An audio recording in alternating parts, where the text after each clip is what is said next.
Saya Dr. Yap Chilong. Saya adalah pakar bedah di Gleneagles Hospital Kuala Lumpur. Masalah hernia ataupun juga dikenali sebagai masalah angin pasang ialah masalah di mana terdapat kelemahan pada otot di dinding abdomen atau perut kita. Kelemahan otot ini menyebabkan terjadinya lubang pada dinding otot tersebut, dan ini menyebabkan usus sama ada usus besar atau usus kecil akan terkeluar melalui lubang tersebut. Masalah ini terjadi kepada semua golongan umur, tidak kira sama ada kanak-kanak atau dewasa. Kalau kita tengok punca penyakit hernia, kita boleh bahagikan kepada penyakit ini yang terjadi kepada kanak-kanak atau bayi. Bagi pesakit golongan kanak-kanak atau bayi, mereka ini dilahirkan dengan otot yang lemah, maknanya ini adalah masalah congenital. Punca kedua ialah ada kaitan dengan umur. Semakin tua kita atau pesakit, otot kita akan jadi semakin lemah.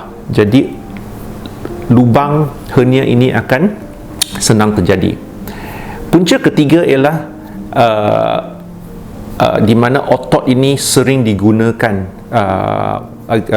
Contohnya pesakit-pesakit yang selalu angkat berat, ahli sukan yang angkat berat, ataupun pesakit yang melakukan aktiviti-aktiviti yang berat.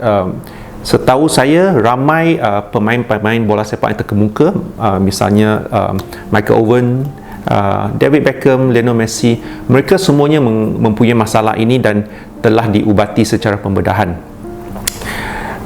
Punca seterusnya ialah sesiapa yang pernah melakukan pembedahan di bahagian perut, walaupun luka itu sudah sembuh, luka tersebut mempunyai risiko yang agak tinggi untuk mengalami hernia yang kita kenali sebagai incisional hernia.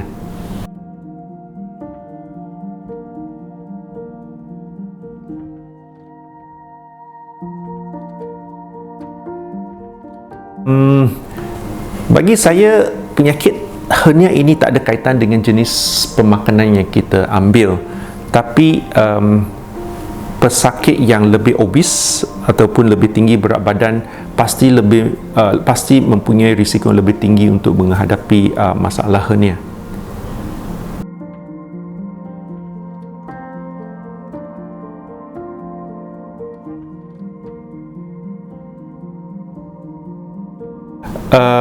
Simptom masalah hernia itu bergantung kepada severity masalah ini, berapa teruknya masalah ini.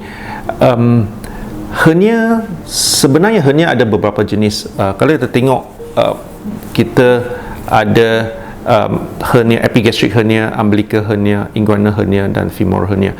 Bergantung kepada jenis hernia, pesakit akan mengalami apa kita kata pembengkakan ataupun benjolan di tempat tersebut.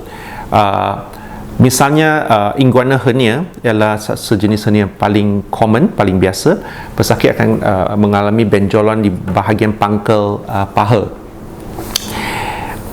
Pada peringkat awalnya, benjolan ini tidak sakit, dan classical symptom ialah benjolan ini boleh masuk sendiri atau surut sendiri, terutamanya apabila pesakit baring. Tapi benjolan ini akan jadi lebih jelas ketika batuk, ketika meneran ataupun ketika berdiri.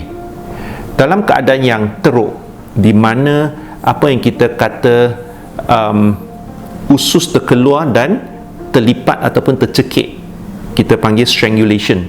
Bila benda ni berlaku, saluran darah ke usus akan terputus dan ada risiko kata usus akan mati. Itu ialah masalah yang membahayakan nyawa. Dalam keadaan ini ialah masalah kecemasan di mana emergency surgery, pembedahan yang secara emergency perlu dilakukan, kerana risiko ini mempunyai masalah di mana usus akan mati dan ini akan menyebabkan nyawa terancam.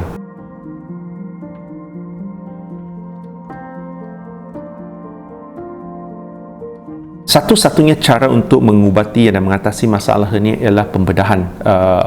Malangnya kita tak ada cara yang lain. Cara pembedahan kita ada dua. Satu ialah apa yang kita kata open surgery, di mana potongan dilakukan ke atas benjolan tersebut dan kita tampung lubang tersebut.